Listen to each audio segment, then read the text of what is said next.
పేతురు రాసిన మొదటి పత్రిక 3:17-18 2 వచనాలు.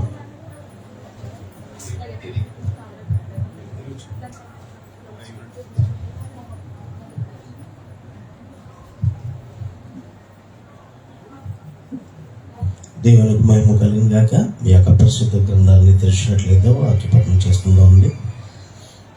మొదటి పేతురు 3:17-18 చదువుకుందాం.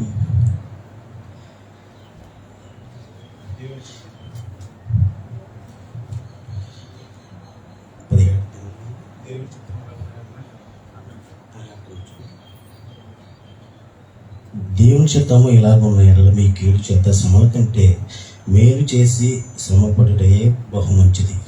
ఏలైనగా మనల్ని దేవుని యొద్దకు తెచ్చుటకును అనీతిమంతుల కొరకు నీతిమంతుడైన క్రీస్తు శరీరంలో చంపబడి ఆత్మ విషయంలో బ్రతికింపబడి పాపముల విషయంలో ఒక్కసారే శ్రమపడాను. దేవుడి వాక్యం దీవించగాక. ప్రార్థించిన మమ్మకి ఏ విధంగా వాక్యపఠనం చేసిన జయరాజ్ గారికి క్రీస్తు పేట వందనము చెప్పుచున్నాను. ప్రార్థన చేసుకుని వాక్యంలోకి వెళదాం. ప్రార్థన. పరిశుద్ధుల కన్న తండ్రి, మీ పవిత్రమైన ఘనమైన శ్రేష్టమైన నామమునకు వందములు స్తుతుల స్తోత్రం చెల్లించుకున్నాం దేవా. ఇదిగో నేను మీ మాటలు చెప్పాలని నిలవబడి ఉన్నాను. మీ జ్ఞానమును నాకు అనుగ్రహించింది. విన్న వాక్యము నిష్ప్రయోజనం కాకుండా మా అందరి హృదయంలో భద్రపరుచుకుని ఆ ప్రకారంగా జీవించే భాగ్యమును అందరికీ కలుగు చేస్తారని ఈసిపేట ప్రార్థన అడిగి వేడుకొంచున్నాం తండ్రి, ఆమేన్. ప్రియ దేవుని వల్లరా, అంత వర్షం వచ్చినప్పటికీ బిడ్డలందరూ చాలా వరకు వచ్చారు. మరి వర్షం వస్తుంటే బాగా మొత్తు కూడా వస్తూ ఉంటుంది. ఇంటి దగ్గర చాలామంది స్టూడెంట్స్కి ఎప్పుడు రావాలంటే వర్షం మార్నింగ్ రావాలి. స్కూల్ టైం అయిపోయే వరకు వస్తే సరిపోతుంది సాధారణంగా. తర్వాత వచ్చిందంటే పాప వచ్చేది. అలా క్రైస్తవ బిడ్డలు కూడా చర్చ్ టైం అయిపోయే వరకు వర్షం వస్తే బాగుంది అనుకునే వాళ్ళు చాలామంది ఉన్నారు. అందులో నేను కూడా ఇప్పుడు ఎస్కేప్ అయిపోదామని, చర్చ్కి వెళ్ళకుండా ఎస్కేప్ అయిపోతారని తెలియని వాళ్ళు. అయినప్పటికీ మీరంతా దేవుని సన్నిధిలో కూర్చోవాలని, దేవుని సన్నిధిలో ఆయన స్తుతించాలని, ఆయన మాటలు వినాలని వచ్చి ఉన్నారు కనుక ఆలోచితంగా ఉండద్దు. దేవుడు మనతో ఏం మాట్లాడతాడో మనకి తెలియదు. అందుచేత అంటే మీకు తెలియదు కాబట్టి మీకు తెలుసు కదని అనుకుంటారేమో. నేను ఎప్పుడు కూడా ఇక్కడికి వచ్చే వరకు పలానా అంశం చెప్పాలని అనుకోని ఇప్పుడు అనుకుంటాను, ప్రిపేర్ అవుతాను. ఒక్కొక్కసారి వేరే మాట్లాడుతూ ఉంటున్నాను. అప్పుడు అనిపిస్తుంది నాకే, ప్రభా ఈ మాటలు మాట్లాడాలనుకున్నావు నాతోటని నేను అనుకుంటాను అన్నమాట. అందుచేత ఎప్పుడు స్క్రిప్ట్ తయారు చేసుకుని నేను వచ్చే సందర్భాలు సాధారణంగా ఉండవు. పర్ఫెక్ట్గా 10 వచనాలు రాసుకుని 10 వచనాలు అయిపోతాయి అన్న ఆలోచన ఎప్పుడు లేదు. అలాగని బైబిల్ చదవకుండా రాను అమ్మా. అంటే ఏదో కల్పనా కథలు చెప్పాలని మాత్రం ఎప్పుడు అనుకోను. ఎందుకంటే భయం నాకు దేవుడు అంటే. ప్రియ దేవుని బిడ్డలారా, కొన్ని మాటలు ఈరోజు బైబిల్ గ్రంథం నుంచి మనం ఆలోచన చేద్దాం. ప్రస్తుతం ఏ కాలంలో ఉన్నామంటే మనం చాలా అపాయకరమైన కాలంలో ఉన్నామని బైబిల్ చెప్తుంది. అక్కడికి వెళ్ళి ఆలోచన చేసుకుని వస్తాం. తిమోతి రాసిన రెండవ పత్రిక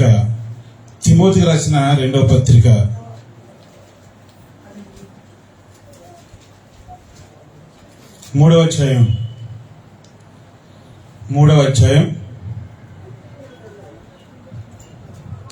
మొదటి నుంచి చూద్దాం. అంచె దినములలో అపాయకరమైన కాలములు వచ్చినని తెలుసుకును. ఎలా అంటే మనుషులు స్వార్థ ప్రియులను, ధనాపేక్షులు, బింకములాడు వారు, అహంకారులు, దోషకులు, తల్లిదండ్రులకు అవిధేయులు, కృతజ్ఞత లేని వారు అపవిత్రులు అన్నాడు. అంత్య దినములలో ఉన్న మనకు దేవుడు కొన్ని విషయాలు చెప్తున్నాడు ప్రియమైన దేవుని వల్ల. అలాంటి మనుషులు ఈ కొన్ని లక్షణాలు చెప్పిన తర్వాత, మనుషులకు ఉండే కొన్ని లక్షణాలు చెప్పిన తర్వాత చదవబడిన మాటలో లాస్ట్ మాట, తల్లిదండ్రులకు అవిధేయులు, కృతజ్ఞత లేనివారు. కృతజ్ఞత లేనివారు అంటే మన నుంచి సహాయం పొందిన వాళ్ళు మళ్ళీ రివర్స్ అవ్వటం మాట. కనీసం కృతజ్ఞతా భావం లేకుండా మన మీద రివర్స్గా మాట్లాడతాం, మన గురించి అనేక చోట్ల వ్యతిరేకంగా మాట్లాడతాం. ఇటువంటి మనుషులు అంత్య దినములలో ఉన్నారు.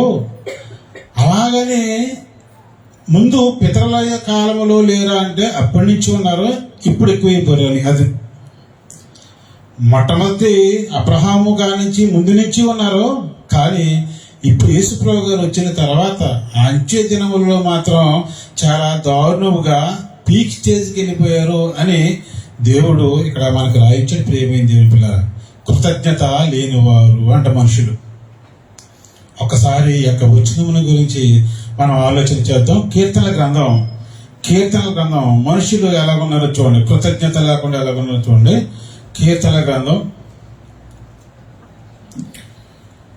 35వ అధ్యాయం 11వ వచనం నుంచి మనం ఆలోచన చేద్దాం. కోట సాక్షులు లేచుచున్నారు. ఇంగ్లీష్లో దీనికి మనం దాకా చదివిన మాటకి ఒకటే ఉంటుంది. కోట సాక్షులు లేచుచున్నారు, నేనెరుగని సంగతులను గూర్చి నన్ను అడుగుచున్నారు, మేలుకు ప్రతిగా నాకు కీడు చేయచున్నారు, నేను దిక్కు లేని వాడినైతిని అన్నాడు. భక్తుడు మాట్లాడుతూ అన్నాడు, కోట సాక్షులు లేచి ఉన్నారని అన్న తర్వాత వాళ్ళు ఏం చేస్తున్నారంట? ఆ కోట సాక్షులు అనగా కృతజ్ఞత లేనివారు, కృతజ్ఞతా భావం లేనివారు ఏం చేస్తున్నారంట? నేను చేసిన మేలుకు ప్రతిగా నాకు కీడు చేయుచున్నారు. ఇటువంటి సందర్భం మీ జీవితంలో ఎప్పుడు వచ్చిందా? ఎటువంటి సందర్భం?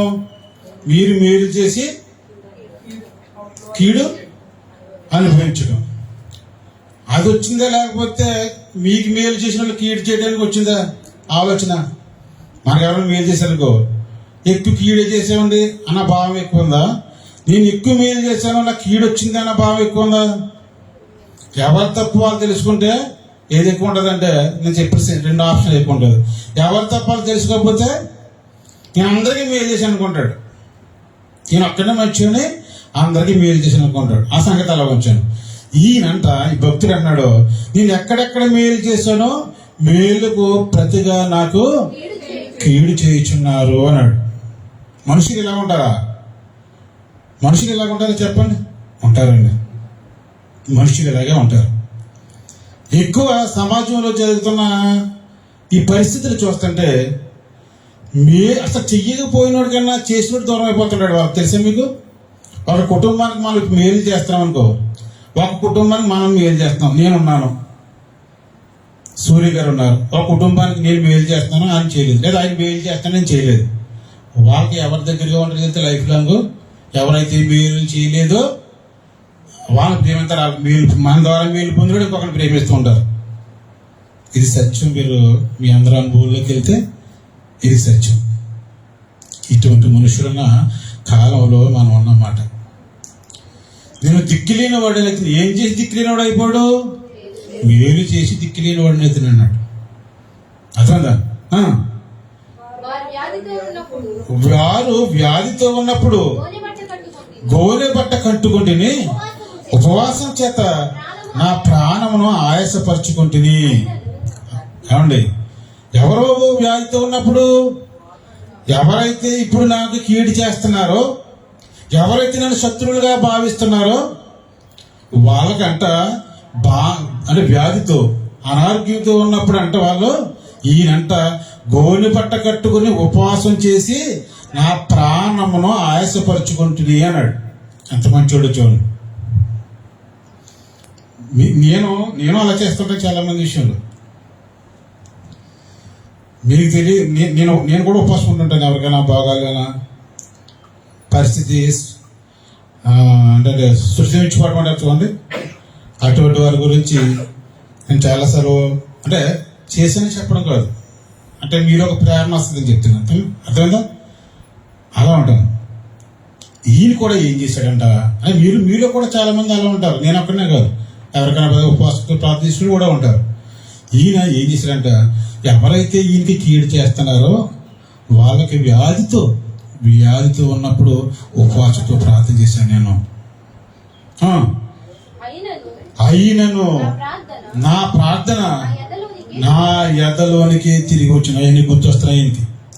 ఎప్పుడైతే ప్రార్థన చేశాడో వాళ్ళ గురించి, వాళ్ళు బాగుపడిన తర్వాత వాళ్ళు చేసే పనులు గుర్తొచ్చి ప్రార్థన గుర్తొస్తుందంట.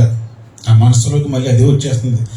ఎటువంటి మాటలు పలికాను, తండ్రి నా ప్రార్థన ఆలకించినాయనా, ఆ బిడ్డను బ్రతికించినాయనా అని ఎటువంటి మాటలు పలికాను. ఆ సమయంలో ఆ మాటలన్నీ నాకు నా ఎదురు నా మనసులోకి వస్తున్నాయి అన్ని మాటలు కూడా. అబ్బా, ఎంత బాధకుంటా చెప్పండి. నీవు ఎవరికైనా ఒక మేలు చేసిన తర్వాత వాళ్ళు తిరిగి నీకు అన్యాయం చేసేస్తుంటే, కోట సాక్షులు అన్నారు కదా, అన్యాయం చేసేస్తుంటే నీ మనసు ఎలా ఉంటుందో ఒకసారి చెప్పండి. ఇప్పుడు నువ్వేమో హార్ట్ఫుల్గా వాళ్ళకి మేలు చేస్తుంటావు, వాళ్ళేమో రివర్స్లో మాట్లాడి అర్థమైందా చేస్తుంటే ఎలా ఉంటుంది ఒకసారి ఆలోచించి ప్రియమైన దేవుని వాళ్ళారా. అలాగే ఒక భక్తుడికి చెబుతుందంట, క్రీస్తు పూర్వం రాయిస్తున్నాడు నీ మాటలు, క్రీస్తు శకంలోనే ఉన్నారని వాడు కోద్దని అందుకే చెప్పాను నేను. ఇప్పుడు కొత్త నిబంధనలు తిమోతి పత్రిక రాయించాడు, ముందు లేరు అంటారేమో. అలా కాదు, ఎప్పటిచ్చో పితరుల యుగం నుంచి కూడా ఇటువంటి మనుషులు ఉన్నారని ముందే చెప్పాను ప్రియమైన దేవుని వాళ్ళారా. అతడు నాకు చెలికాడైనట్టును సహోదరుడైనట్టును. అది ఎలా నడుచుకున్నాడంట, నా ఫ్రెండ్ అతను, నా చెలికాడు, నా ఫ్రెండ్, నా బ్రదర్ అయినా, నా ఫ్రెండు, నా బ్రదరు, నా సొంత, నా రక్తం పంచుకుని పుట్టిన బిడ్డ. ఎలా అనుకున్నాను నేను, నా ఆలోచన ఎలా ఉన్నాయి. ఒకరి గురించి ప్రార్థన చేస్తున్నామంటే, ఒకరి గురించి ఉపవాస ప్రార్థన చేస్తున్నామంటే మా పై అనుకుంటే చేస్తామా, హృదయంలో అతను బాగా స్వీకరిస్తే చేస్తామా? అతను బాగా స్వీకరించాలి. ఇది నా బ్రదర్ అనుకుంటాం, అయితే నా కుటుంబస్తుడు, నా రక్త సంబంధి. అటువంటి సమయంలోనే వేరే వ్యక్తి గురించి మనం ఉపవాస ప్రార్థన చేస్తూ ఉంటాం. అలాగే ఇతను ఏదో ఉపవాస ప్రార్థన చేయలేదు, ఏదో నార్మల్గా అందరూ ఉపవాస ప్రార్థన ఉంటే ఇతను అలా లేడు. నా చెలికాడైనట్టు, నా సహోదరైనట్టు నేను నడుచుకుంటూనే, అదిగో అతని తల్లి చనిపోయింది. ఎవరి గురించి అయితే నేను ఉపవాసం ఉన్నాను, ఎవరి గురించి అయితే నేను ప్రార్థన చేశాను, నా ప్రాణాన్ని ఆయుష్పరుచుకున్నాను, అతని తల్లి మృతి నొందినందున దుఃఖ వస్త్రము ధరించుకున్న వాని వలె కృంగి చుట్టింది. చూడండి, ఒరే మీ తల్లి మీ అమ్మ ఎంతో నా అమ్మ ఎంత అంటే, అతను ఒక తల్లి చనిపోతే కొడుకు ఎంత బాధపడతాడో అతడా, తల్లి చనిపోతే కొడుకు ఎంత బాధపడతాడో. నా తల్లి అనుకున్నాడంట. ఇతను ఎవరైతే ఫ్రెండ్గా భావించాడో, ఎవరైతే బంధువుగా భావించాడో, అతని తల్లి చనిపోతే నా తల్లి చనిపోయింది అనుకున్నాడంట. ఎంత ప్యూర్గా ఉంది చూడండి హృదయం. ఎటువంటి వ్యక్తి చూడండి, ఎటువంటి వ్యక్తి, అతని మనస్సు ఏంటో ఒకసారి మీరు ఆలోచన చేయండి ప్రియమైన దేవుని వాళ్ళారా. అతని తల్లి చనిపోతే నా తల్లి అనుకున్నాడంట.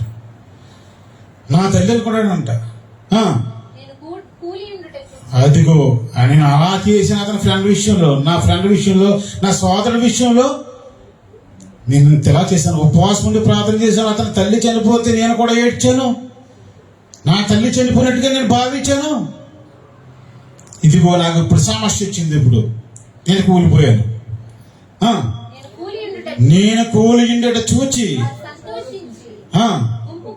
అదిగో ఎవరికైతే మేలు చేశాడు, ఎవరి గురించి అయితే ప్రార్థన చేశాడో, అర్థమందండి, మనసు పెట్టి వినండి వీరంతా కూడా. ఎవరి గురించి అయితే ప్రార్థన చేశాడు, ఉపవాసం ఉన్నాడు, వాళ్ళందరూ గుంపు కూడి మేలులు పొందిన వారందరూ గుంపు కూడి ఇతను కూలిపోయినప్పుడంట సంతోషిస్తున్నారంట. లేదా ఈరోజు సమాజంలో లేదా చెప్పుకునేది అనేది ఉన్నది. కూలిపోతుంటే నవ్వు వాళ్ళు ఎక్కువండి. మన దగ్గర తిన్న వాళ్ళే, మనం పెడితే ఆహారం లేక ఉన్న వాళ్ళు చాలా మంది చూసాం. మనం పెడితే అలా కడుపు నింపుకున్న వాళ్ళే మనం కొంచెం ఇబ్బందులకు వచ్చేటప్పటికి, మనం కొంచెం ఆర్థికంగా ట్రబుల్ పడేటప్పటికి వెంటనే మొదలు పెడతారన్నమాట. అందరు కూర్చుని సంతోషం మంచిగా ఉండటం కోసం అనేక మంది కూడరు, కానీ చెడ్డదాని విషయంలో మాత్రం కబురు పక్కలొద్దు. నలుగురు ఏళ్ళకి జాయిన్ అయిపోతాడు అనా ఏంట్రా అయి బాబోయ్ మొదలు పెడతాడనమాట. ఆడి గురించి అప్పుడు కూర్చుంటాడు. అక్కడ ఇసుకున్నా సరే ఇసుక శుభ్రంగా తుడి చేసుకుని ఇంత ఇసుక మీద కొంచెం సంతోషం. అదేమనిపించదు, ఇంకా శుభ్రత ఏమనిపించదు. వాడి గురించి ఎవడి గురించి వాడి ద్వారా వీడు మేలు పొందాడు. అర్థమైందా? వాడి ద్వారా వీడు మేలు పొందాడు. అక్కడికి వెళ్ళి కూర్చుని రాజకీయం పెడతారన్నమాట. వాడది వీడిది లేని వార్తలను పుట్టిస్తారు. అక్కడ మొదలవుతాయి మాట. ఉన్న వార్తల్లో సరిపోవు కదా మరి టైంకి. ఎంత చెప్పుకున్నా అరగంటలు అయిపోతాయేమో. మరి ఇంకా సబ్జెక్ట్ కావాలి, ఎందుకంటే భోజనం టైం అవ్వలేదు. ఇంకా లేని వార్తలు మొదలు పెడతారన్నమాట. ఎవడో అన్నాడు అంటున్నది, ఎవడో అన్నాడు అలాగా, అది ఎవడో ఉండదు ఇంకా. అంటే ఏంటది లేని వార్త. నేను ఎప్పుడైతే పడిపోయినో వాళ్ళందరూ గుంపు కూడారంట. గుంపు కూడి ఏం చేస్తున్నారు? వాళ్ళు సంతోషమా? ఏమంటే అది బాధపడకపోతే బాధపడలేదు, కానీ ఇప్పుడు బాధపడకపోతే ఇది వేరే సంగతి. బాధపడటం మానేసి ఓదార్చడం మానేసి సంతోషిస్తున్నారంట. ఒకడు బాధలో ఉండగా వాదార్చవలసిన వాళ్ళు, మళ్ళీ మేలు పొంది వాదార్చవలసిన వాళ్ళు సంతోషిస్తున్నారా? అప్పులైపోయావా? ఇబ్బందులు పడిపోతున్నావా? నీ భర్త నీ కష్టమా? అయ్యో దేవుడు నడలేమని అంటే ఎలా ఉంటుంది? అయ్యో బాబోయ్ అప్పులైపోయావా? నేనైతే బతకమంటే అర్థం ఏంటి? ఇది ఏమంటారంటే డైరెక్ట్గా ఇది డైరెక్ట్గా చచ్చిపోమనుకుంటా కొన్ని మాటలు ఉంటాయి. నేనైతే బ్రతక నువ్వైతే ఉన్నా కానీ నేనైతే ఊరేం చచ్చిపోను. అప్పుడు వస్తుంది ఇటు కావాలి, అతను చచ్చిపోవాలి ఏమని వస్తుంది. అబ్బా మీ అత్తగారు ఎలాగైనా ఎత్తుందా? మీ మామగారు ఎలాగైనా ఎత్తున్నారా? నువ్వు కానీ కాపురం చేస్తున్నావు కానీ అంటే అర్థం ఏంటి? రెండో మాట ఉండదు. నువ్వు కానీ కాపురం చేస్తున్నావు అంటే కాపురం చేయొద్దు, వదిలిపెట్టేసిపో. లేదా అలాగా సత్తగా అన్నా నేను జరుగుతున్న మాటలని ఎప్పుడు రాయించాడు దేవుడు సమాజం గురించి. ఎప్పుడైనా ఒక ఇబ్బందులు ఉన్నవాడి దగ్గర అంటే అలా మాట్లాడాలి తెలుసా? అది కూడా రాయించాడండి. సామెత ఇక్కడ ఇలా పట్టుకుని ఉండి సామెతలోకి వెళ్దాం. 12వ అధ్యాయం, సామెతలు 12వ అధ్యాయం. దీని ప్రక్కనే ఉంటుందమ్మా. 12వ అధ్యాయం 25 వచ్చిన చూడండి సార్. ఒకని హృదయంలోని విచారము అంతే కదా. అదే బాధ అవ్వచ్చు, ఆర్థిక ఇబ్బంది అవ్వచ్చు. వారు ఉందా బైబిల్లో? ఇక్కడే ఉండదు. పేజీ తిప్పండి సార్, బ్యాక్ సైడ్ 18 వచ్చిన. కత్తిపోటు వంటి మాటలు పలుకువారు గలరు అన్నాడు. పొడిచేస్తాయి మాటలు, వాళ్ళు పడకలేదు. కత్తిపోటు వంటి మాటలు 2 రకాలుగా ఉంటాయి. సేవకుడు మాటలు కూడా కత్తిపోటు వంటి మాటలు ఉంటాయి. అపహాస్యంగా మాట్లాడి మనం ఇందాక చెప్పని చూడు, అవి కత్తిపోటు వంటి మాటలే. సేవకుడు ఇప్పుడు పేతురు ప్రసంగం చేస్తుంటారు అపోస్తలుల కార్యాల్లో. వారి హృదయంలో నొచ్చుకుని నువ్వేమి చేయాలని అడుగుతారు కదా, ఆ నొచ్చుకుని అన్నగాడ పుట్టినోట్లో మాట ఉంటుంది.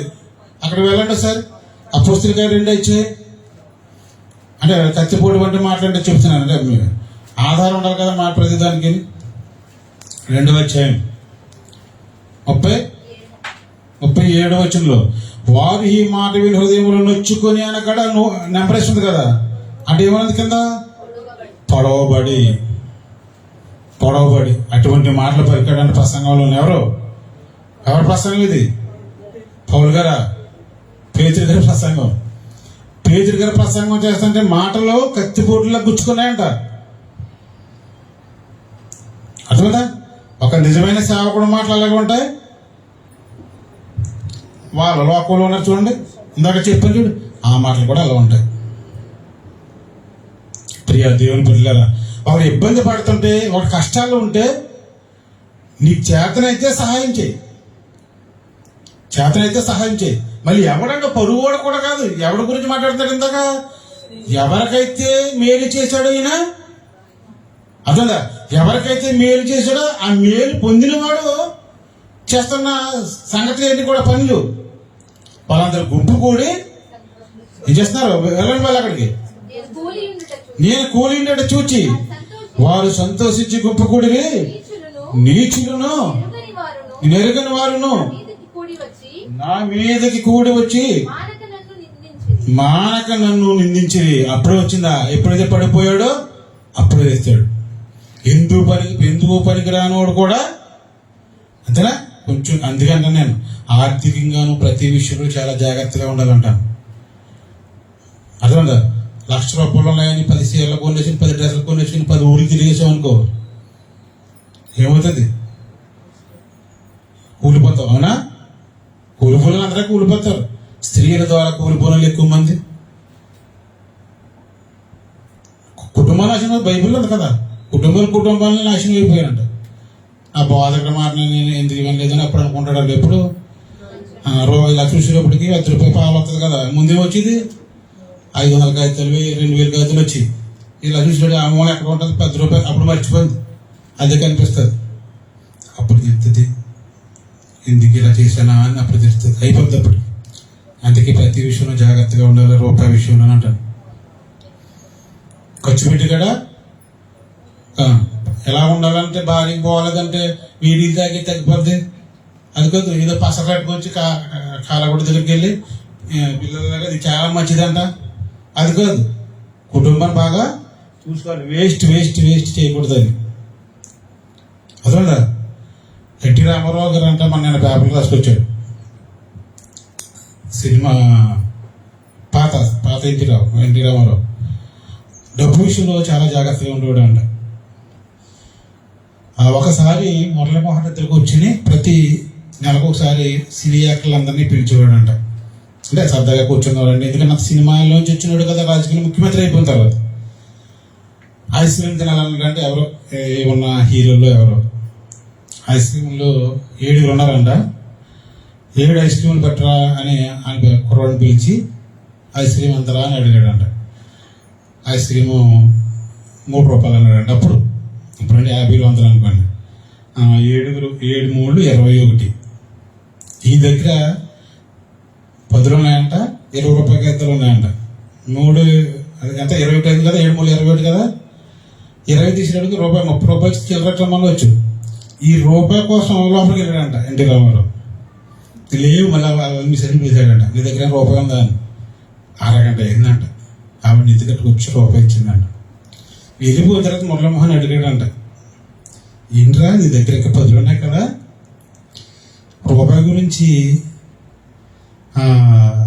ఇంత అరగంట వెయిట్ చేయించాడు, నాకు రోడ్డు నిలబడి ఉన్నాడు, ₹9 అట్టుకొచ్చేస్తారు కదా అన్న తర్వాత ఎన్టీఆర్ అన్నాడంట, ఒరే డబ్బు విషయంలో నేను పడ్డ కష్టం అంత ఇంత కాదు. కృష్ణా జిల్లా కదా అయింది, 70 కిలోమీటర్ సైకిల్ దొక్కి పాలు అమ్మితే నాకు ఆ రోజుకి ₹17 ₹18 మిగిలిదిరా. అంటే హీరో అవ్వకముందు మిగిలిది. ఆ ₹18 అవి పెట్టుకొస్తే ఎక్కువ సంతానం కదా వాళ్ళు చాలామంది. మా అమ్మ దించి నీళ్ళు తాగుతూ కూరలే మాకు వేసేసేది, నాకు వద్దు బాగోలేదు, కడుపు నొప్పి వస్తుంది. ఈరోజు కూడా తల్లి ఎలా ఉంటారు, ఇప్పుడు నాకు వద్దురు బాబు, నాకు పట్టదురా బాబు అంటారు. వృత్తిదే పిల్లోడు తింటే సంతోషం. అంతగా ప్రేమించారండి. అందుకే తల్లిదండ్రులుగా విధేయులు అన్నాడు చూడండి. అలా ఉండకూడదు ఎప్పుడు కూడా. తల్లిని తండ్రిని వాళ్ళు విడిచిపెట్టిన వాళ్ళ బ్రతుకులు ఎప్పటికీ బాగుపడవు. ఎప్పటికీ చెప్తారు, ఎప్పుడు బాగుపడవు. ఎవరైతే తండ్రి మాట తల్లి మాట వింటాడో అది ఎప్పటికైనా బాగుపడతాడు ఈ భూమి మీద. అప్పుడు ఇలాంటి పరిస్థితి అది,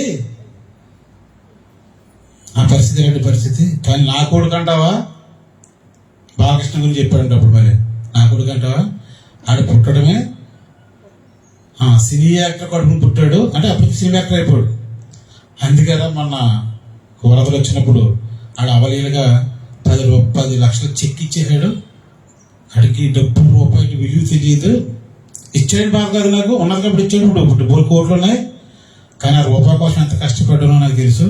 అందుకే ఆ రూపాయి పట్టరమ్మను. ఎందుకంటే షాప్కి వెళ్ళిన తర్వాత ఆ చిల్లర లేదని 10 రూపాయలు మిగిల్చుకున్నాడు అనుకో, ఆ 10 రూపాయలు తర్వాత ఇస్తానంటే మనం పంపించాలేమో, మళ్ళీ 10 రూపాయలు తిరిగి రాదు. ఆ రూపాయి విలువ నాకు తెలుసా అని చెప్తే ఆ రోజు నుంచి కూడా మురళీమోహన్ గారు కూడా అమలాపురం ఎంపీ రాజమండ్రి ఎంపీ అయినప్పుడు ఫ్లైట్ టికెట్ 6,000 అని ట్రైన్కి వచ్చి చూడండి. 6,000 రూపాయలు ఖర్చు పెట్టడంతో ట్రైన్ అయితే 800 రూపాయలతో అయిపోతుంది. ఇంకా 4,000 రూపాయలు ఎవడైనా పేదవాడు ఉంటే చదివిస్తారు చాలా మంది. ఆయన ఆ పేదవాడికి భోజనానికి ఒక మెస్సకి 4 రోజులు మెస్సకు ఉపయోగపడుతుంది కదా అని ఆ రోజులు తెలుసుకున్నాడంటే డబ్బు విలువ. అప్పుడు కూడా ఈయన కూడా తెలుసుకోలేదు. ట్యాక్సీ కట్టే జూలీలు పంపించేసాడంటే ఇంటికి వస్తాడేమో, ఆటో మీద వెళ్ళాడు ఇంటికి ఆ రోజుని. ప్రియాల దేవుని పెట్టారా. అందుకే నేను మనం తను నిల్చున్నాడు పడిపోకుండా, అది నీతి విషయంలో అవ్వచ్చు, ఆర్థిక కావచ్చు. ఈ స్థితిని నేను పోగొట్టకూడదు. పోయిననుకో, దురదృష్టశాత్తు పోయిననుకో, యోగులాగా అది వేరే విషయం. నీకు కావాలని నీకున్న స్థితిని దిగజార్చకూడదు అంటే నేను అది. ఎప్పుడైతే ఆ స్థితికి వచ్చావో నీ దగ్గర ఉన్న వాడు వ్యతిరేకం అయిపోయాడు. అయ్యాడు లేదా? చెప్తున్న మాటలు ఎవరు మాట్లాడతారు? ఈ మాటలు అమ్మా ఇక్కడ ఈ గ్రంథం ఎవరు రాస్తున్నారు? కీర్తన ఇది దావీదు గారు. దావీదు ఎవరి కొడుకు? ఎవరి కొడుకైనా? యెషయా కాదు, యెషయా గారి అబ్బాయి. అర్థమైందా? పశువులు చాలా ఉన్నాయి. బాగా లేని పరిస్థితి ఒకరు పెట్టి పరిస్థితి. ఇప్పుడేమో తరమబడుతున్నాడు. ఏమి లేదు, తినడానికి ఆహారం లేదు, చెప్పులు లేవు, సరైన డ్రెస్ లేవు, ఏమి. ఆ పరిస్థితికి వచ్చేసాడు. ఎప్పుడైతే ఆ పరిస్థితికి వచ్చాడో మనుషులందరూ రివర్స్ అయిపోయారు. యోబు గారు ఉన్నారు. యోబు గారు ఎలాంటి ఉన్నవాడా లేనివాడా? ఉన్నవాడు, చాలా ఉన్నవాడు. ఆయన నడిచేస్తుంటేనంట గౌన్ల దగ్గర కూర్చునే వాళ్ళు. ఇప్పుడంటే ప్రహరీ గోళ్ళు ఉన్నాయి, ఎవరు కూర్చున్నట్టు తెలియదు కదా. ఇంతమంది ప్రహరీ గోళ్ళు ఉండేవి కాదు. అదే మీద ఎవరు కూర్చొని తెలిసింది కదా. అలా కూర్చున్నవారు. ఆయన వెళ్తుంటే అందరూ లేచి నిలవబడ్డారంట. అప్పుడు అంటాడు, ఇబ్బంది వచ్చిన తర్వాత, ఇప్పుడు నాకంటే తక్కువ వయసు వారు నన్ను ఏం చేస్తున్నారు? ఎగతాళి చేయించున్నారు అంటాడు. వయసు సంబంధం లేదు. వీడు కూడా నా మీద లెగిస్తాడు, వీడు కూడా లెగిస్తాడు. అంతేనా? వయసు సంబంధం ఉన్నది. అన్ని పోతే నా దగ్గర నవ్వుతారు లేదా? నవ్వుతారు. యేసు ప్రభు గారు ఏమీ చేయలేదు అన్నప్పుడు ఏం చేశాడు? మూసి వెనకాల నుంచి కొట్టి, ఎవడు కొట్టాడు చెప్పు? ఎవరు ఆడతారు ఆటలు? చిన్నపిల్లలు ఆడుతుంటారు. వెనకాల నుంచి కొట్టేసి ఎవడు కొట్టాడు చెప్పరాటం చూడు. అలా హేళన చేశారండి. చేత కాలేదు. ఎందుకంటే అప్పుడు వరకు కొంచెం భయపడ్డారు. దేవుడు ఆయన బాబోయ్ ఏమైనా చేస్తారో భయపడ్డారు. ఇంక ఇతనే కాపాడుకోలేదు కదా, సిలివైపోయి పడ్డాడు, ఇతను ఏం చేస్తాడు అని అతన్ని అపహాస్యం చేసి ఉమ్మూస్తే ఆ గడ్డ మీద పడితే ఎలా తుడుచుకున్నాడు అంటే ఉమ్ము యేసుక్రీస్తు వారు. అర్థంగా? అంటే ఎప్పుడైతే ఇంక బలహీనుడు ఇంకెవరికి వస్తుందే దేవుడు అని చెప్పుకున్నాడు, కానీ ఈయన కాపాడుకోలేదని ఎప్పుడైతే డిసైడ్ అయ్యారో మనుషులు, ఆయన దగ్గర రివర్స్ అయిపోయారు. శిష్యులు కూడా పారిపోయారు. ప్రియా దేవుని పెట్టారు. ఆలోచన చేయండి. ప్రతి ఒక్కరి జీవితంలో ఇలాంటి సందర్భాలు ఉంటాయండి.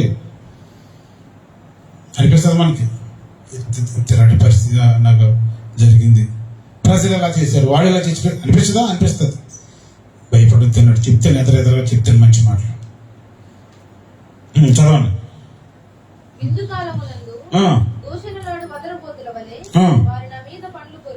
వారు నా మీద పండ్లు కొరికిరి. మీద పళ్ళు కొరికిరి. అప్పుడు అన్నాడు, ప్రభువా నీ వెన్నాలు చూచి ఊరుకుందుము, వారి నాశనము చేయకుండా నా ప్రాణము రక్షింపము, నా ప్రాణమును సింహముల నోటి నుండి విడిపింపము. అప్పుడు మహాసమాజములో నేను నిన్ను స్తుతించుదును. ఎన్నాళ్ళు ఊరుకుంటా ప్రభు? ఒక టైం వరకు ఊరుకుంటాడంటే ఒకసారి దేవుడు నలగాలి. ఇది అనుభవంలోకి రావాలి ఈ వ్యక్తి. అదేనా మన పిల్లలకి ఎంత చెప్పినా ఒకసారి వినరు. నాకు అది కావాలి, ఇది కావాలి, నాకు 2 లక్షలు బండి కొనాలి, ఎందుకంటే ఆడు ఎవడో కొనుక్కున్నాడు, ప్రేరణ అదంతా వినరు. కొంచెం వయసు వచ్చేటప్పటికి అనుభవాలు ఏర్పడతాయి మాట. ఫ్రెండ్స్ నుంచి అనుభవాలు వస్తుంటాయి. అప్పుడు మనం చెప్పక్కలేదు. మళ్ళీ ఏమిటమ్మా అలాగంటే వాడు ఎలాంటి అనుకున్నాం ముందు ఆడు మంచోడు కౌలు చెప్తామని మన రివర్స్ తల్లి మీద తండ్రి మీద. అప్పుడు అనుభవం, అప్పుడు తెలుసుకున్నాడు అనుకో మహానుభావుడు అవుతాడు. అప్పుడు కూడా తెలుసుకోలేదనుకో వెళ్ళిపోయి 3 రోజులకి ఎవరు కూడా వెళ్ళిపోయి 3 రోజులకి వచ్చి ఫోన్లు లేకుండా ఏమి లేకుండా ముందర ఉంటారు. తర్వాత ఎల్లరా ఇబ్బంది పడతాం. నేను అలా చేశాను అనుకున్నా, వాడు ఏం చేశాడు తెలుసా? నీకు తెలియదు మమ్మీ, డాడీ మీకు తెలియదు, ఊరుకోండి.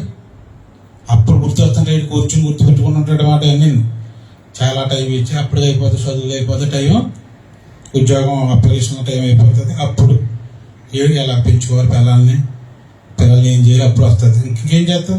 ముందే తెలుసుకున్నావు అనుకో, అమ్మ చెప్పినప్పుడు, నాన్న చెప్పినప్పుడు ముందే తెలుసుకున్నావు అనుకో, నీ పరిస్థితి బంగారంలాగా ఉంటుంది.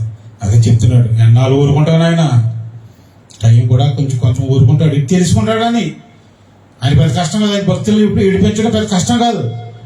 వాడు ఎలాంటి వాడో తెలియాలంటే నేను కొంచెం నలపాలి, దేవుడు అనుమతిస్తాడు.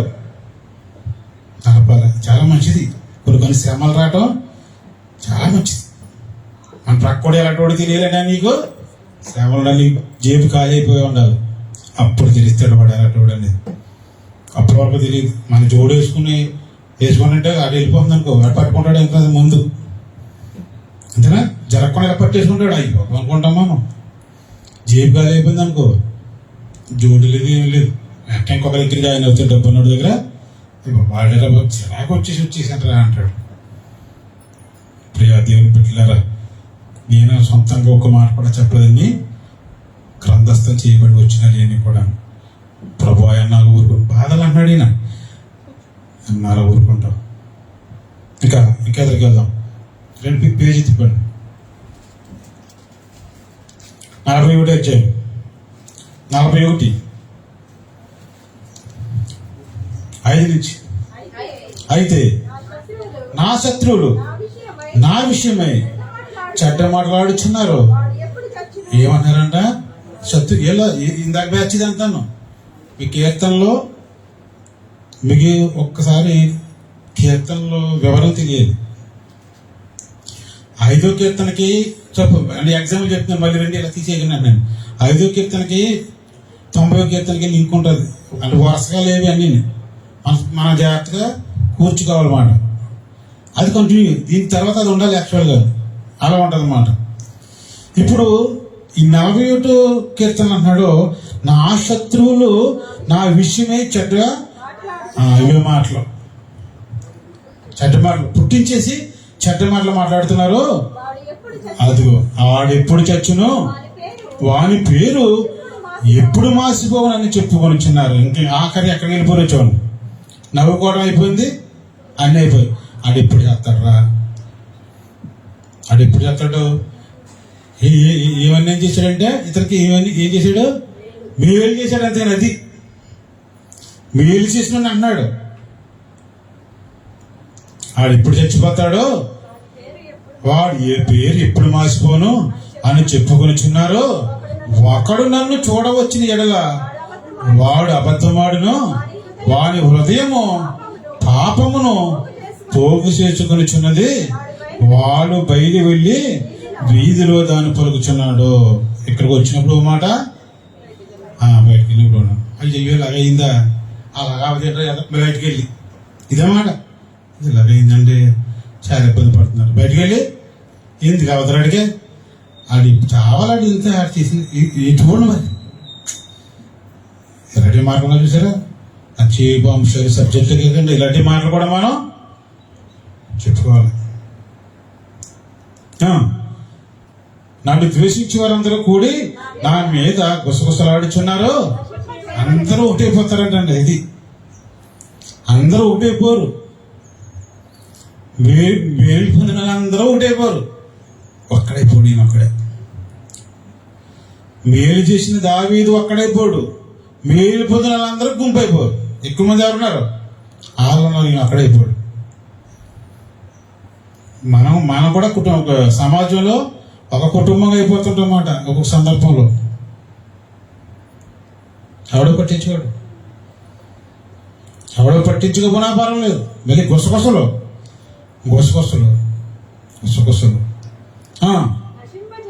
నశింప చేయవలని వారు నాకు కీడు చేయని ఆలోచించుచున్నారు. వాళ్ళు అనుకుంటున్నారండి, కుదరని రోగం వాడికి సంభవించినది. వాడు ఈ పడక విడిచి తిరిగి చచ్చిపోయి ఎగడరాడు. మంచం మీద పడిపోవడం ఇక్కడ పని అయిపోయింది. అది కూరుకుపోయాడు. ఒకవేళ ఆర్థికంగా అది మొత్తానికి కూరుకుపోయాడు. ఇంకా సమస్య లేదు, పైకి వచ్చే సమస్య లేదు. వ్యాధి అనుకోండి, ఇంకా మంచం పడిపోడు, వాళ్ళు వేసే సమస్య లేదు. ఇలాగా రకరకాల గుసగుసలు చెప్పుకొనిచున్నారంట. అదిగో నేను నమ్ముకుని నా విహితుడు నా ఇంట భోజనం చేసిన వాడు నన్ను తన్నుటకే తన మడిమనెత్తెను. ఎవడంట? విహితుడు అంటే ఏంటి? విహితుడు అంటే ఏంటి తెలుసా? Familiar friend. అంటే మన ఫ్యామిలీ డాక్టర్ అంటాం కదా, అలాగే ఫ్యామిలీ ఫ్రెండ్ అంటాం కదా. విహితుడు అంటే ఫ్యామిలీ ఫ్రెండ్ అని బాగా గుర్తుపెట్టుకోండి. ఫెమిలియర్ అంటాడు మాట అక్కడ. ఫెమిలియర్ ఫ్రెండ్ అంటే ఫ్యామిలీ స్నేహితుడు. ఎక్కడ తిన్నాడు భోజనం ఇతను? నేను నమ్ముకున్న విహితుడు నా ఇంట భోజనం చేసిన వాడు నన్ను తన్నుటకే తన మడిమనెత్తెను. ఎవడు బయటడు కాదు, భోజనం చేసిన వాడు. అమ్మా మీరు భలేగా వండుతారమ్మా కూర అన్నవాడే. నీ చేతితో కొన్ని నీళ్ళు ఎత్తే సంతోషమ్మా, నువ్వు మనస్ఫూర్తిగా పెడతావమ్మా అన్నవాడే. ఆడి తిన్నాడంటండి. మీ అనుభవంలోకి వెళ్ళాలి, కథ కాకుండా మీ అనుభవంలోకి వెళ్ళాలి. నా జీవితంలో ఎలా ఉంది, ఎలాగొన్నా నన్ను ప్రభు ఎలా తీసుకొచ్చి ఆయన కూర్చోబెట్టాడు అవి కూడా గుర్తు తీసుకోవాలి. అది నేను నమ్ముకున్న విహితుడు నన్ను నా ఎట్ట భోజనం చేసిన వాడు నన్ను తన్నుటకే తన మడిమనెత్తెను. అసలే పడిపోయి ఉన్నాడు, మంచంత పడిపోయి కదా, పడిపోయి ఉన్నవాడు మళ్ళీ తన్నెత్తున్నాడు అంట. ఏం చేయలేదు, దయ్యగల మాటలు చెప్పి లేపాలా, ఇంకా నీ బ్రతికాల అయిపోయిందని ఇలా నిందించాలా? చూసారా ఏంది ఎలా ఉన్నా చూసారా? అప్పుడు అంటున్నాడు, యెహోవా నన్ను కరుణించి లేవనెత్తుము, అప్పుడు నేను వారికి ప్రతీకారం చేసేదను. అది ఎవరున్నారు? మరి ఎవరు లేరు కదా, చెప్పుకోవడానికి ఎవరున్నారు? మనం భోజనం చేసినోడే మాకు ఏదో ఏమైనా హెల్ప్ అవుతాడుకుంటే ఆడే తన్నేస్తుంటే ఎవడో చెప్తాం మనం? దేవుడే. ఏమి లేనికి ఎవరమ్మ దిక్కు? దేవుడేనా? అప్పుడు ఎవరు లేరు, కనీసం ఎవరు సపోర్ట్ లేరు. అది ఫ్రెండ్ గానే చెప్పుకుందిలేమో. ఎవరు లేరు, అందరూ ఎవరు అయిపోరు, గుసగుసలు ఆడేసుకునే పరిస్థితి వచ్చింది. ఎప్పుడు చచ్చిపోతాడా, ఎప్పుడు చెప్తాడని ఆలోచిస్తున్నారు. అప్పుడు ఎవరు లేనప్పుడు ఎవరు దిక్కు? మనకి దేవుణ్ణి అడుగుతున్నాడు. దేవుణ్ణి అడిగా క్షమించమని అంటలేదట. ఆ క్షమించమంటే ఏమన్నాడు? ఏవో నన్ను లేవనెత్తి ఫస్ట్, నాకు బలమైన ఏ ఇబ్బందిలో నుంచి పడిపోను, అది ఆరోగ్యమా, ఆరోగ్యం పైకి లేవు. ఆర్థికమా, ఆర్థిక ఇబ్బందిని తొలగించిన పైకి లేవు. అది కదా, నేను లేచాననుకో, అప్పుడు నేను వారికి ప్రతీకారం చేసేదను, నా శత్రువు నా మీద ఉలసింపక ఉన్నట్లుగా నేను నీకు ఇష్టడని తెలివినాయను. అయ్యి బాబు దేవుడు నాడు పక్కన అనుకోవాలి, నన్ను లేవన్నది ఎదురుగా ప్రభా, అయిపోయింది, నాతో అయిపోయింది.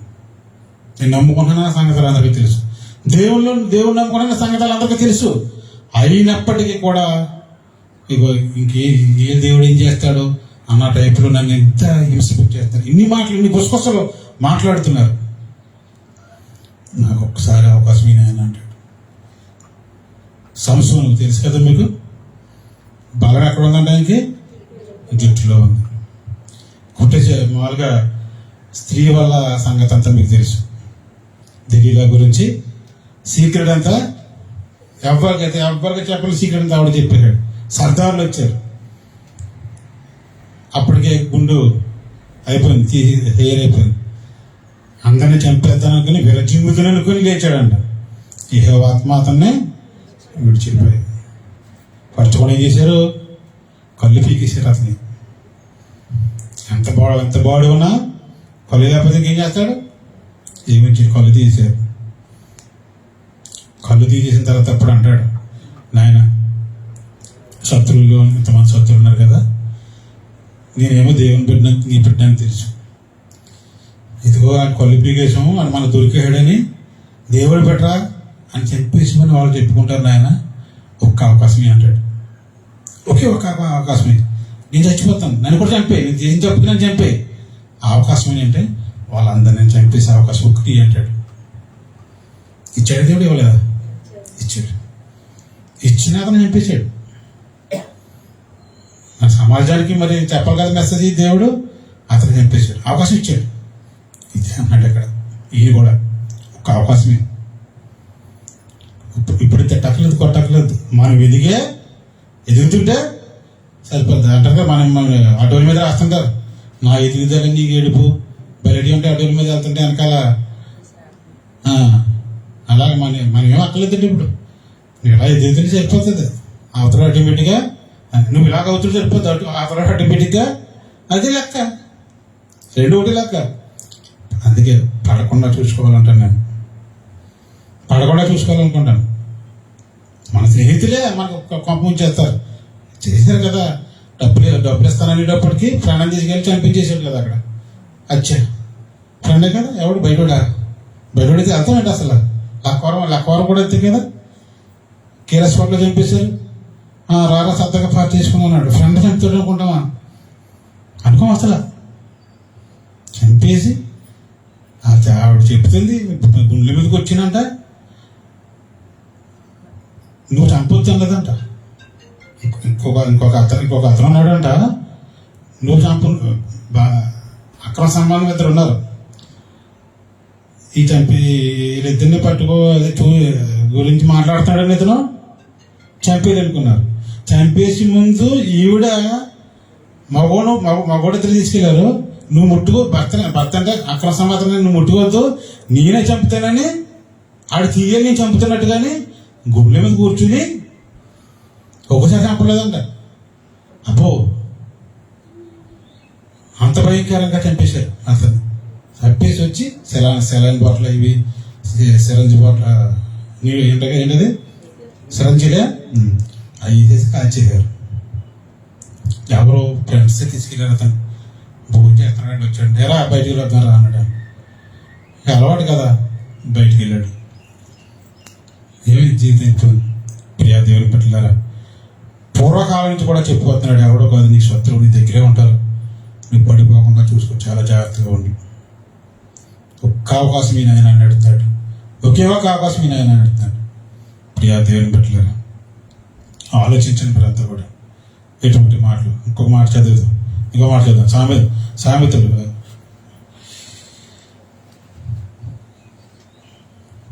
కీర్తన 44:15. కీర్తనలో 44:15.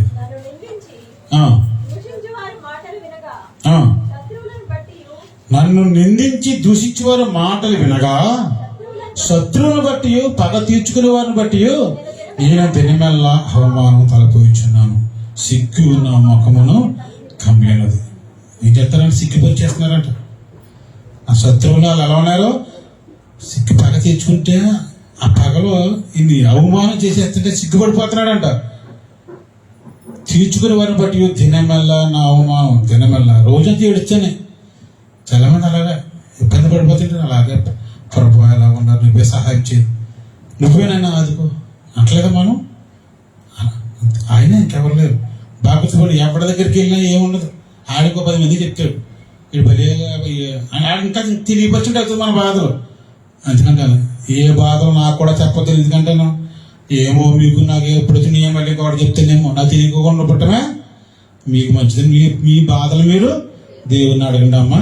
ఏమేమి అడిగారు మీరు అవి దేవుడికి నా పక్షంగా అడుగుతానమ్మా అంటే ఆ మాటలని మీరు అన్నారు కదా, మీకు యుక్తంగా ఉంటే కార్యం చెందిన అడుగుతున్నాను. ఎందుకంటేనంటే పాస్టర్లు యాజకులు కూడా మంచి లేరు.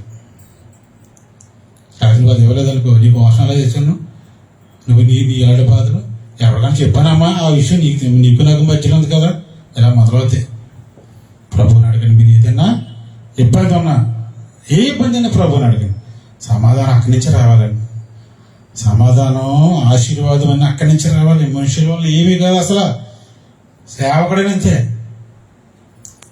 చుల్లి రన్ను 1% 2% వచ్చు, కానీ ఎక్కువ చెప్పేసి వాళ్ళు ఉంటారు. ఏదో చెప్పారు నాకు, వీడు ఏం చెప్పాడు, సూర్య గారు ఇలాగంటే మీరు ఎక్కడ చెప్పొద్దు అంటాను. ఆయన చేస్తాడు నాని ఎలాగంటే ఎక్కడ చెప్పొద్దు అంటాడు. మొత్తం అందరికీ తెలిసిపోద్ది, తెలియనట్టు ఉంటుంది విషయం. అందరికీ తెలిసిపోద్ది. నీకు అవమానం తప్ప వాళ్ళ మనసు వేరే భావంలో చూస్తారు ఆటోమేటిక్గా. నువ్వు ఇలా బాధపడుతున్నావు కదా, నీకు అనారోగ్య సమస్య ఇది ఉన్నాడు కదా, నువ్వు చెప్పలేకపోతే నాకు తెలిసిలేరా అనుకుంటున్నాడు పైకి మాట్లాడినా. అందుకే ప్రభుకి చెప్పనంటాను ప్రతి విషయం కూడా. మోకరించండి, ఖచ్చితంగా సమాధానం వస్తుంది. సమాధానం కష్టపడుతుంది. అందుకంటాడు దినమెల్లా నేను దుఃఖంతో నిండి ఉన్నాను, దినమెల్లా సిగ్గు నా ముఖమును కమ్మి అనేది. ఇదంతా మా మీదకి వచ్చినాను నేను నిన్ను అది అలా ఉండండి. అది స్నేహితులు అలాగనుకున్నా, బంధువులు అలాగన్నా, నీ విహితులు అలాగనుకున్నా, ఏం చేసినా నీకు ఇలా ఉండాలి. ప్రభువును మాత్రం నాకేంది కష్టాలు, నాకే అయింది కనుకోకండి. వస్తాయి, నాకే వస్తాయి, మీకు వస్తాయి. మనిషి అన్న తర్వాత వస్తాయి అసలు కష్టాలు. అందుకే క్రైస్తవులు ఇంకా ఎక్కువ శ్రమలు వస్తాయి. ఆయన కార్యాలు ఎలా ఉంటాయి మనకు తెలియదు. మనం ఎలా లేవనెత్తి అనుకుంటాం, నేను మూసుకుపోయి మన దృష్టి అనుకుంటాం. ఇంకా నాకు అన్నీ మూసుకుపోయి ఏ దారి లేదు అనుకుంటాం. ఆయన దారి చూపిస్తాడు. ఆయనకి ఏదైనా అసాధ్యమా? సాధ్యమా? ఏదైనా సాధ్యమే. అసాధ్యం కానిది ఏది లేదు. అసలు ఆలోచించలేవు. అసలు ఐగుప్తుకి వర్షం రాదు, ఐగుప్తులో కరువు వచ్చేస్తుందని ఎప్పుడో పంపించేశాడు యోసేపుని అన్నల చేత కొట్టించేసి. ఆ సిచ్యువేషన్లో అన్నలు కొట్టేస్తారని బాధపడతాం. తర్వాత ఎక్స్ప్లెనేషన్ చెప్తాడు, మీరు ఎందుకు కొట్టారని బాధపడకండి, ఇదంతా దేవుని యొక్క ప్లాన్ రా అంటాడు.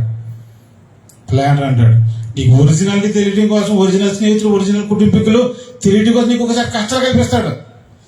తెలియడం కోసం నాకు తెలియదు ఎప్పటికీ, అలాగే ఉండిపోద్ది. అప్పుడు ఒరిజినాలిటీ తెలిసిన తర్వాత నేను ఆశీర్వదిస్తాడమ్మా.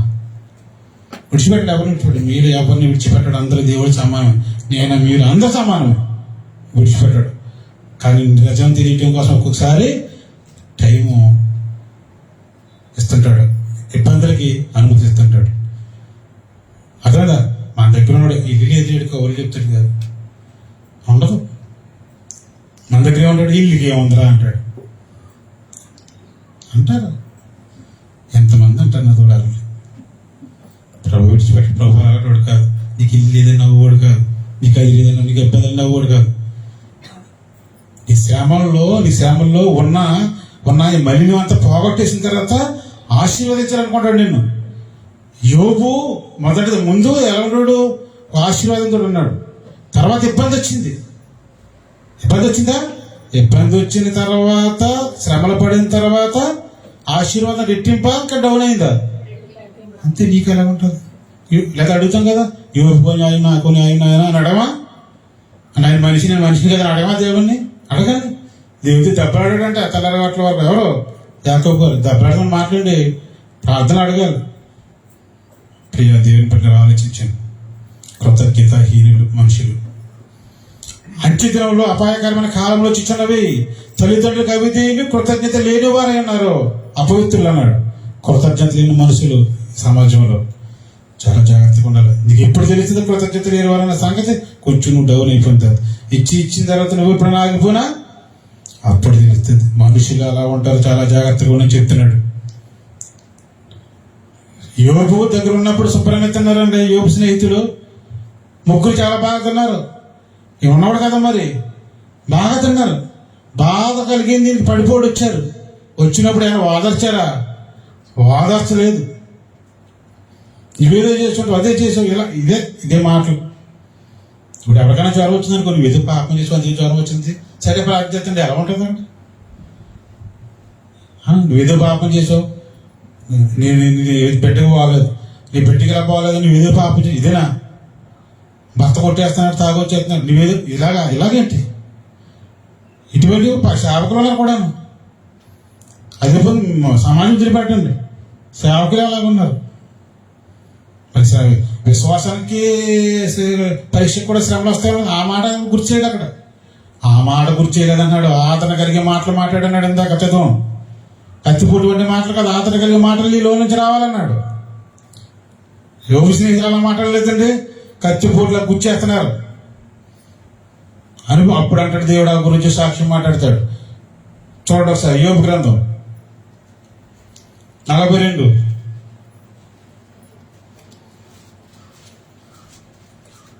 యోబు 42:7 యెహోవా యోబుతో ఆ మాటలు పలికిన తర్వాత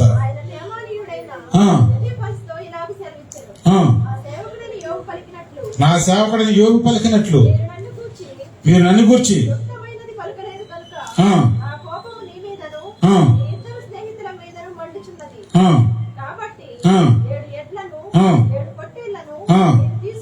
మీరు తీసుకొని